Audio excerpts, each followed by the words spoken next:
حضرت ابراہیم علیہ السلام۔ حضرت ابراہیم علیہ السلام کی پیدائش حضرت عیسیٰ علیہ السلام سے 2000 سال قبل عراق میں ہوئی۔ وہ ایک عظیم پیغمبر اور ہادی و رہنما تھے۔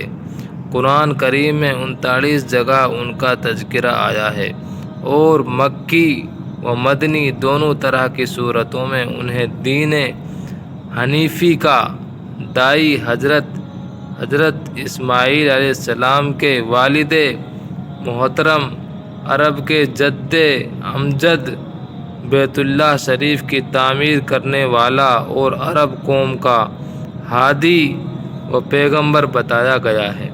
اللہ تعالیٰ نے انہیں خاص رحمت و برکت اور فضیلت سے نوازا تھا۔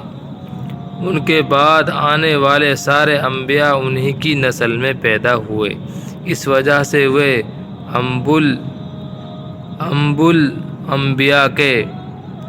انبیاء کے لقب سے مشہور ہیں۔ اللہ تعالیٰ نے نبوت و رسالت کے ساتھ مال و دولت بھی عطا کیا تھا۔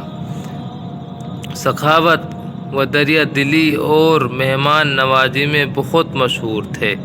اس کے ساتھ ہی صبر و تحمل، اللہ تعالیٰ کی ذات پر مکمل اعتماد و بھروسہ اور لوگوں پر شفقت و مہربانی ان کی خاص صفت تھی۔